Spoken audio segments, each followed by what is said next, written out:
Fala aí, galera do ranking, beleza? Tema de hoje: como se proteger do patrão malvadão. Todo mundo concorda, de modo geral, que um país tem o objetivo, na parte de trabalho, de ter um desemprego reduzindo, uma renda das pessoas subindo, um bem-estar das pessoas, uma qualidade de vida subindo. Esse é o objetivo. Agora, o que muita gente discorda é o melhor caminho para chegar lá, né? Qual o caminho mais eficiente? O caminho mais comum no Brasil, que é repetido muito por uma parcela dos professores, dos intelectuais, dos políticos, e é um pouco intuitivo, né, você pensar isso. O caminho mais comum é dizer alguma coisa assim: o patrão é malvadão e é mais forte, e o empregado é mais fraco, e então você precisa que o Estado proteja o empregado. O Estado vai ter que te proteger, né, do patrão ganancioso que vai te explorar e tal. Então, mais regras é bom.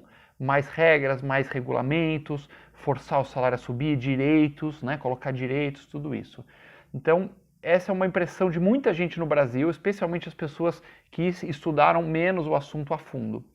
E realmente, se você for pensar na lógica, parece fazer sentido, né? Intuitivamente, você fala, puxa, tem que proteger o empregado mesmo, faz sentido tal, porque né, os patrões são mais fortes e são malvados. Eu não acredito que seja verdade que os patrões são realmente malvados, gananciosos e querem explorar as pessoas. Uma parcela sim, mas acho que a maioria não. Apesar de que num certo nível, quer dizer, ganhar dinheiro todo mundo quer. O patrão quer ganhar dinheiro, você também quer ganhar dinheiro, todo mundo quer ganhar dinheiro. Isso é normal. Mas vamos imaginar que sim, que o pessoal é ganancioso. Se a gente olhar para os exemplos do mundo afora, da experiência internacional, a gente vai ver alguma coisa assim. Se essa teoria é verdade, né? Países que têm mais proteções e mais regras, você vai ver que os funcionários, os empregados estão melhor. E os países mais livres, que deixou mais a bagunça rolar, você vai ver que os empregados vão estar mais explorados, ganhando menos, vai ter desemprego e tal. Então a gente vai ver na real se essa teoria que a gente falou aqui, na prática ela funciona. Uma coisa é a teoria, outra coisa é na prática. E quando você olha no resto do mundo, acontece uma coisa muito interessante. Na prática, não funciona. Não funciona mesmo, mas mesmo, em lugar nenhum. Mas aonde? Nada, nenhum. Os países que têm uma regra mais livre, patrões e empregados, resolvam o que vocês quiserem, o que está combinado, beleza, nós, governo, não vamos nos meter. Esses países estão muito melhor em desemprego, renda, bem-estar, do que os países que colocaram um monte de proteção. E é estranho, porque como é possível um negócio desse, né? Vamos pegar aqui alguns casos. Se você pegar os países ricos, existe um ranking de liberdade trabalhista. Não existe para os países pobres ainda, existe o ranking da OCDE, que pega um monte de países da Europa e Estados Unidos, que tem os dados, e você classifica do país com mais regra para o menos. Então, se você pegar os países mais livres, está aí na tela, né? Canadá, Dinamarca, Japão, Estados Unidos e tal, a média de desemprego nesses países é de 4%. Agora, se você olhar os países mais rígidos, que tem mais regra, que tem mais limitação, que tem mais burocracia em cima para proteção do trabalhador, os que protegem mais, como esses que estão na tela, né? França, Itália, Japão, etc., o desemprego é quase o triplo. Tem quase 3 vezes mais gente na rua desempregada, 11% do que nos países mais livres. É assim, nítido. Aonde você libera as pessoas para trabalhar da forma que acharem melhor, o desemprego cai. E a renda desses países sobe. O salário médio é mais alto, a renda média é mais alta e, por incrível que pareça, o índice de desigualdade não muda. Não é que as pessoas vão ficando mais desiguais. Nesses países a desigualdade fica estável. Não temos no ranking os países pobres, mas se você pegar, por exemplo, uma Venezuela, é um dos países com mais proteção na teoria, né? É um país socialista, tudo para o trabalhador, é uma maravilha, é um paraíso na terra, se você for ler a lei da Venezuela. E o desemprego lá é 33%, é o triplo do Brasil ainda, que já está horrível nos 12% antes da crise, não sabe nem como vai ficar agora. Então, olha só que interessante, né? Onde você colocou todas as proteções e os direitos deveria ser um paraíso, deveria estar todos os americanos fugindo desesperados dos Estados Unidos, né, onde não tem direitos, para entrar na Venezuela e lá na Venezuela gozar dos direitos trabalhistas prometidos pela ditadura do Maduro lá. Mas você não vê isso, você vê os venezuelanos fugindo desse paraíso, desesperados de fome, sem emprego, sem renda. Então, claramente, você endurecer as regras não funciona. E a pergunta que fica, que essa é bem interessante, é por quê? Por que você coloca um monte de proteção do governo e as pessoas vão ficando pior? mais pobres e mais desempregadas. Isso acontece por dois motivos. Em primeiro lugar, conforme você vai colocando mais regras e custos na empresa, agora tem que pagar o INSS mais isso, agora tem a multa e mais a multa para o governo, agora tem o RAT, o SAT, as despesas em cima da folha. Você vai encarecendo o trabalho no Brasil, as empresas não são imbecis, elas vão adicionando no preço. Então os produtos e serviços brasileiros vão ficando mais caros, vão subindo o preço. É inevitável, não pense que vai escapar disso, não tem como escapar. Os preços vão subindo, isso gera inflação, isso perde o poder de compra das pessoas, então você pode comprar menos coisas com o seu dinheiro e isso prejudica as exportações brasileiras contra países mais livres. Então tem menos exportação, né? As pessoas geram menos emprego aqui no Brasil. Esse é um lado. O outro lado é o lado de que os patrões não são idiotas. Então, tem gente que acaba não pensando muito nisso, que como se as despesas trabalhistas tal não fossem entrar na conta. Mas elas entram na conta, você sabe disso, vocês vão concordar comigo. Imagina, por exemplo, que você tem um primo lá que é dono de uma padaria. Né? O cara tem uma padaria, tá ele, a mulher, os filhos trabalhando na padaria. E aí ele percebe, por exemplo, que ele vai precisar contratar um chapeiro para, né, ficar lá atender os clientes. E aí ele fala, bom, o chapeiro vai me render aqui uns 3 pau por mês. Né? Vou ganhar uns 3 mil reais com pão na chapa, tal, com esse chapeiro. Se eu vou ganhar uns 3 mil reais por mês com esse chapeiro, quanto que eu posso gastar nesse chapeiro? Quanto eu posso investir nessa vaga? Se eu ganhar 3 mil, posso gastar até uns 2 mil, que aí eu ganho um pouquinho aqui em cima. Então ele pode gastar até 2 mil.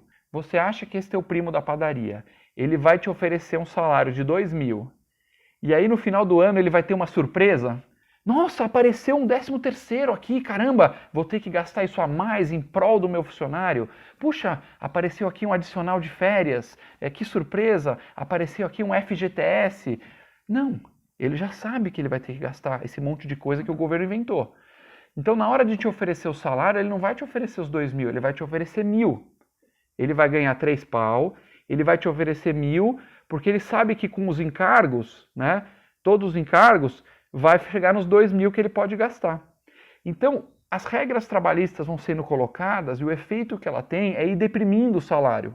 Seu salário vai encolhendo. A gente pode falar isso de experiência, nós somos empregadores lá na minha atividade profissional. Não é uma surpresa que tem o 13º, férias, puxa, apareceu aqui, caramba, vou pagar mais. Não, você faz a conta. O 13º, por exemplo, se você for parar para pensar, é uma baita sacanagem com o funcionário, porque as empresas seguram um pedaço do seu salário todo mês, não tenho dúvida disso, tá? As empresas não são idiotas. Deixa eu contar um segredinho. Os patrões no Brasil sabem fazer conta, assim como no resto do mundo. Então, em vez de pegar uma pizza de 12 pedaços, por exemplo, ele vai te dar a mesma pizza, só que vai cortar em 13 pedaços. Cada pedacinho vai ser um pouco menor. Mas é culpa do patrão isso? Não foi ele que inventou o 13º, tá na lei.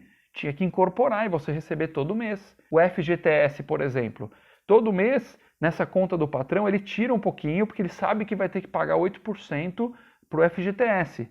Aí isso vai para uma conta lá no banco público, que o dinheiro é teu, é o fruto do seu esforço. Você que ficou lá na chapa da padaria, suando a camisa, virando os pão na chapa, e esse dinheiro foi para o governo, onde vão te pagar uma merreca, onde você não pode mexer no dinheiro que é teu. E o que o governo vai fazer com esse FGTS? Ele vai juntar o teu dinheiro com o dinheiro de milhões e milhões de brasileiros, vai fazer essa pilha de grana e vai emprestar para os empresários, amiguinhos do poder.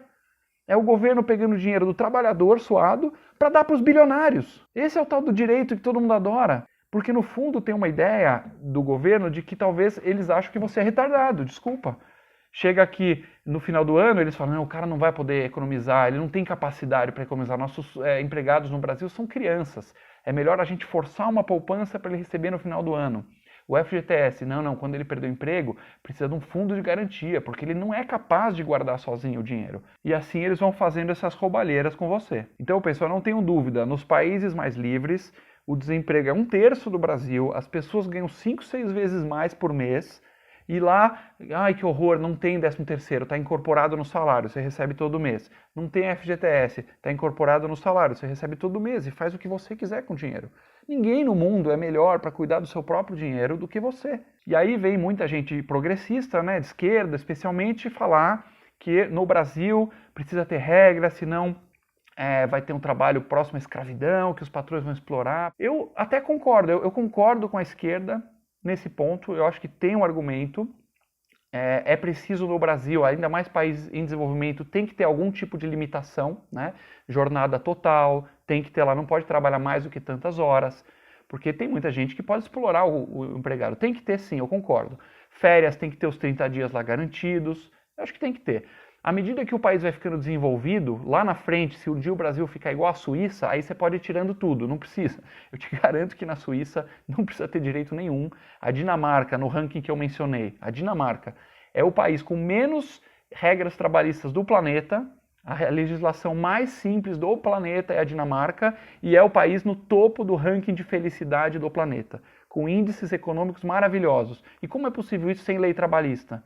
Porque lá é um país que evoluiu para isso. Então, nesse sentido, eu concordo com a esquerda.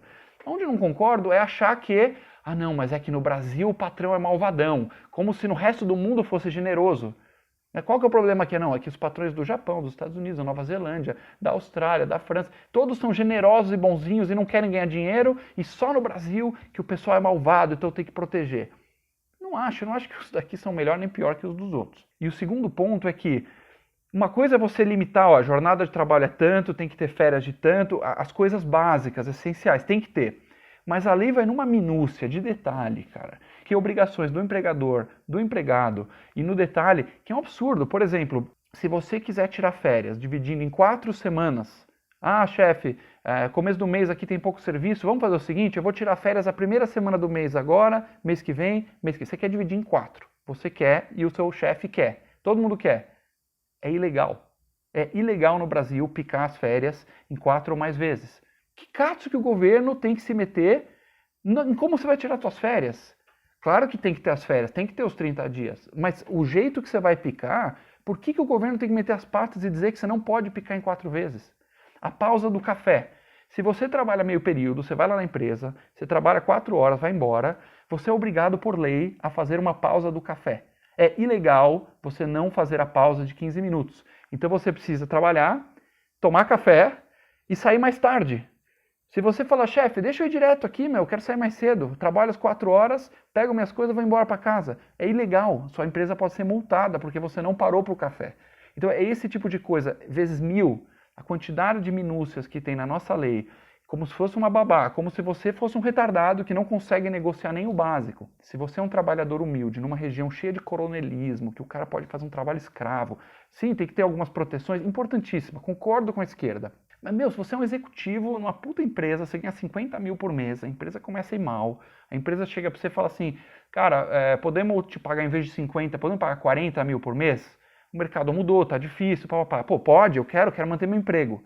Isso é ilegal no Brasil, é ilegal. Então o que a empresa é obrigada a fazer? Mandar o cara embora e pegar alguém de 20 no lugar.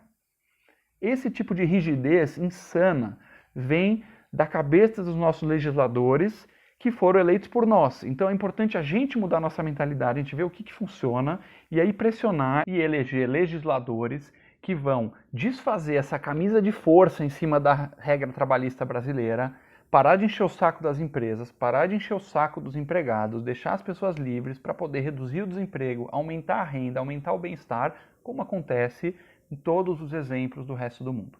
Se você gostou desse vídeo, siga o Ranking dos Políticos nas redes sociais.